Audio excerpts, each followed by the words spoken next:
اعوذ باللہ من الشیطان الرجیم، بسم اللہ الرحمن الرحیم۔ مفتی تقی عثمانی صاحب کا گورنر سندھ کامران ڈیسوری صاحب کے حوالے سے ایک بیان گردش میں ہے کہ جس میں وہ ان کے ایک عمل یعنی کہ غریبوں کا خیال رکھنے کے حوالے سے بات کر رہے ہیں۔ پہلے آپ مفتی تقی عثمانی صاحب کی وہ بات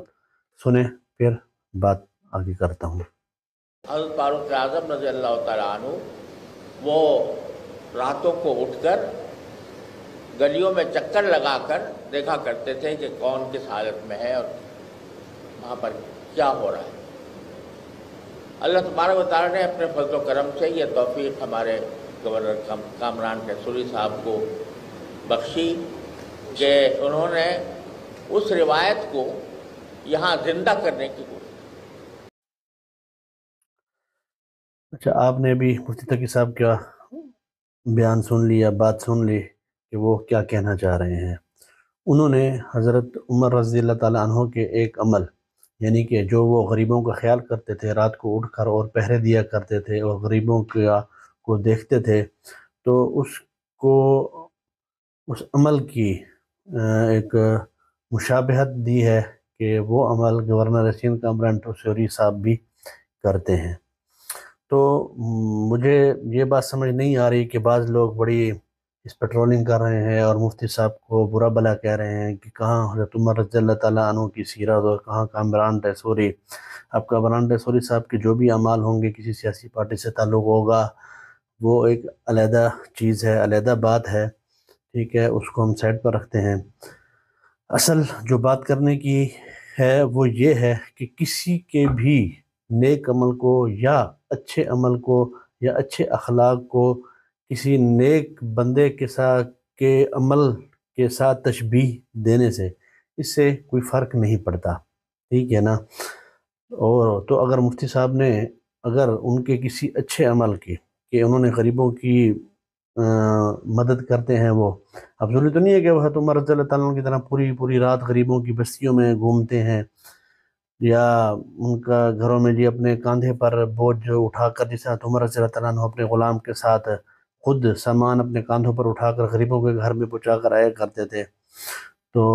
ہو سکتا ہے کہ وہ ظاہری بات ہے غریبوں کی مدد کرتے ہوں گے، ٹھیک ہے، اس طرح نہیں کرتے ہوں گے جس طرح حضرت عمر رضی اللہ تعالیٰ عنہ کرتے تھے، لیکن یہ ہے کہ غریبوں کی مدد کرتے ہیں کامران ڈیسوری صاحب، اور اچھے طریقے سے اگر کرتے ہیں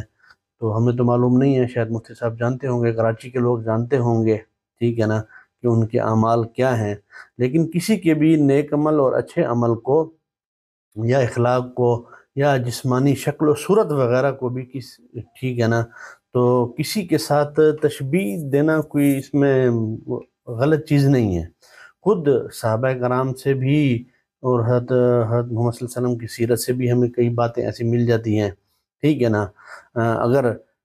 کسی شخص کو اس کے اخلاق، عمل یا جسمانی شکل و صورت وغیرہ میں کسی صحابی کے ساتھ تشبیہ دینا، علماء کرام بھی اس پر یہی فرماتے ہیں کہ اس میں کوئی حرج نہیں ہے اور نہ ہی اس میں کوئی ممانعت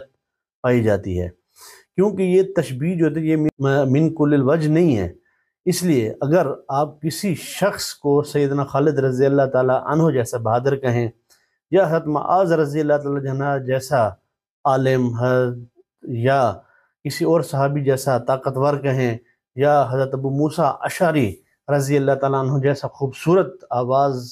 کہنے والا کہیں تو یہ جائز ہے، اس میں کوئی حرج نہیں ہے۔ علماء کرام یہ فرماتے ہیں اس میں کوئی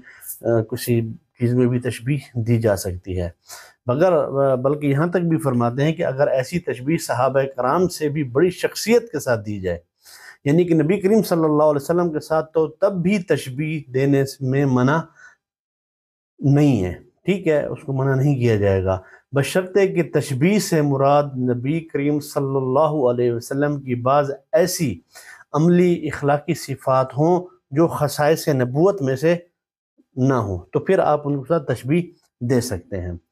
چنانچہ اور ایسی تشبیہ صحابہ کرام سے منقول بھی ہے، جیسے سیدنا انس رضی اللہ تعالیٰ عنہ کہتے ہیں کہ نبی کریم صلی اللہ علیہ وسلم کے ساتھ سب سے زیادہ جو مشابہت ہے وہ سیدنا حسن بن علی رضی اللہ تعالیٰ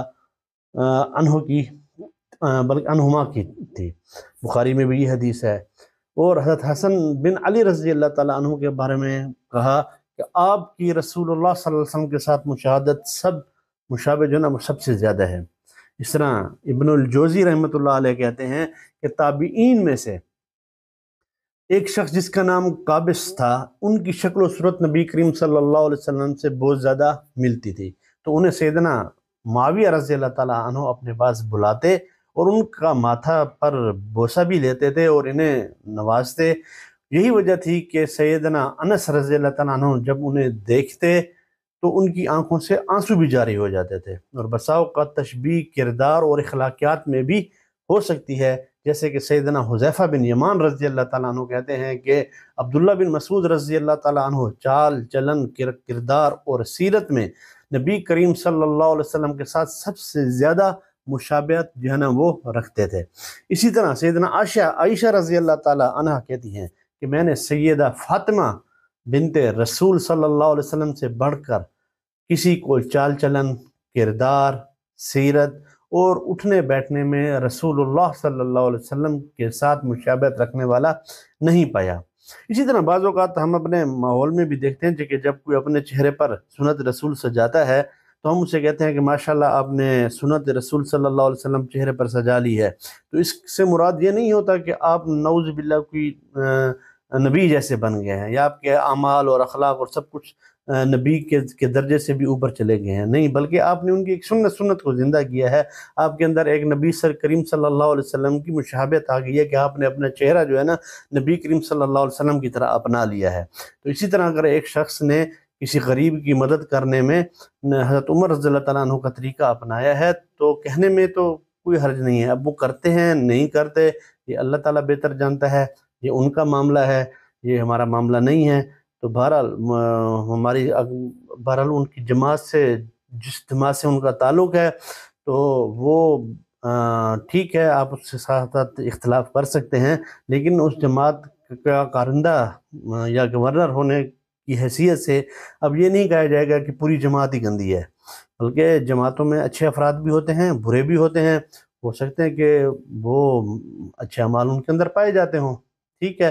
تو بہرحال لیکن یہ ہے کہ کسی کے اچھے اعمال کو بڑوں کے ساتھ نسبت دینے سے، ان کا تشبیہ دینے میں کوئی حرج جو ہے نا وہ نہیں ہے۔ تو ایسے خام خام اپنے اعمال، جس بات کا آپ کو پتہ نہ ہو تو ایسے خام خام میں اپنے اعمال علماء کے بارے میں بری باتیں کر کے نہیں اپنانے چاہیے، ٹھیک ہو گیا، اور ان کو اپنے اعمال کو خراب بھی نہیں کرنا چاہیے۔ وما علینا الا البلاغ۔ السلام علیکم۔